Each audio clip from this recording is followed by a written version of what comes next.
नमस्कार दोस्तों, स्वागत है आप सभी का हमारे YouTube चैनल प्रूडेंस लर्नर्स में। तो दोस्तों, आज की जो टॉपिक है ये हमारी है परसेंटेज। तो दोस्तों, जैसा आप देख पा रहे होंगे, परसेंटेज के टर्म को अगर हम बाइफरकेट करें तो ये दो शब्दों से मिल करके बना है। एक तो पर और दूसरा है सेंट। सेंट का मीनिंग जो होता है वो होता है 100 और पर का मतलब होता है किसी चीज़ के नीचे आना। अगर मैं कहूँ x परसेंटेज तो x अपॉन समथिंग हो जाएगा। समथिंग यहाँ पर अगर मैं परसेंटेज की बात करूँ तो x अपॉन 100 हो जाएगा। तो दोस्तों, अभी चलिए हम देखते हैं किसी भी फ्रैक्शन को परसेंटेज में कैसे कन्वर्ट करते हैं और परसेंटेज से फ्रैक्शन में कैसे कन्वर्ट करते हैं। तो सबसे पहले हम देखते हैं किसी भी परसेंटेज को फ्रैक्शन में कैसे कन्वर्ट करते हैं। तो दोस्तों, यदि हम एक एग्जांपल लें जिसमें अगर हम कहें कि हमारी जो वैल्यू है वो 50% है और हमें इसे फ्रैक्शन में कन्वर्ट करना है, तो हम क्या लिख सकते हैं, इसको 50 और परसेंटेज की वैल्यू जो होती है वो होती है 100।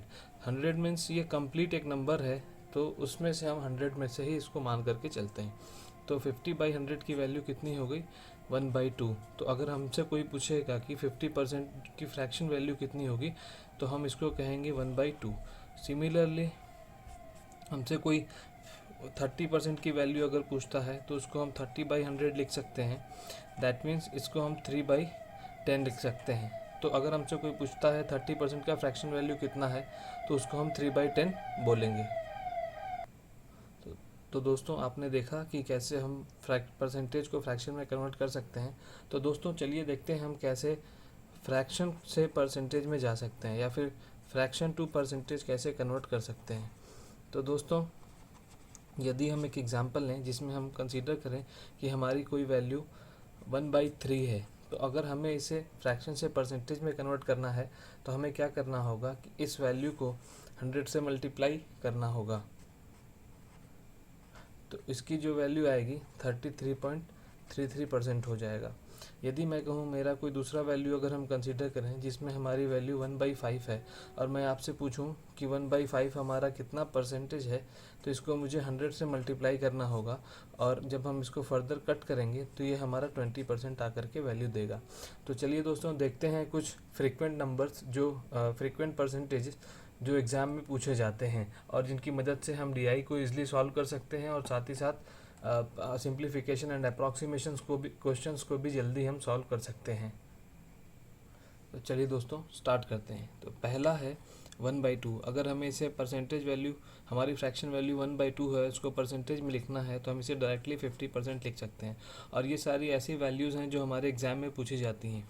अगली वैल्यू है 1/3, इसको हम 33.33% लिख सकते हैं। उसके नेक्स्ट की जो वैल्यू है 1/4, इसको हम 25% लिख सकते हैं। उसके नेक्स्ट की जो वैल्यू है 1/5, इसको हम 20% लिखते हैं। जो नेक्स्ट वैल्यू है उसके बाद 1/6, इसको हम 16.66% लिखते हैं। उसके नेक्स्ट वैल्यू जो 1/7, इसको हम 14.28% लिखते हैं। जो नेक्स्ट वैल्यू है 1/8 की जो वैल्यू होती है वो होती है हमारी 12.5%। 1/9 की वैल्यू जो होती है वो होता है 11.11%। 1/10 का वैल्यू जो होता है वो हमारा 10% होता है। सिमिलरली 1/11 की जो वैल्यू होती है वो हमारी 9.09% होती है। 1/12 की वैल्यू हमारी जो होती है वो 8.33% होती है। 1/13 की जो वैल्यू होती है वो 7.69% होता है और 1/14 का जो वैल्यू होता है वो 7.14% होता है। 1/15 की जो वैल्यू होती है वो 6.66% होता है। 1/16 की जो वैल्यू होती है वो हमारी 6.25% होती है और 1/20 की जो वैल्यू होती है ये हमारी 5% होती है। तो दोस्तों, ये थे कुछ ज़रूरी फ्रीक्वेंट परसेंटेज जो एग्ज़ाम्स में पूछे जाते हैं या इनके मदद से हम परसेंटेज के क्वेश्चंस को या फिर डीआई को इजीली सॉल्व कर पा सकते हैं। तो दोस्तों, यदि आपको वीडियो समझ में आई हो या फिर आपको कोई भी डाउट हो तो आप कमेंट सेक्शन में लीव कर सकते हैं। हम वहाँ पर आपकी सारी क्वेरी को सॉल्व करने की पूरी कोशिश करेंगे। तो दोस्तों, इस चैनल को सब्सक्राइब कर लीजिए, प्रेस करना न भूलें, जिससे आपको आने वाली वीडियोस की नोटिफिकेशन मिलती रहे। तो चलिए दोस्तों, thank you so much friends, all the very best to all.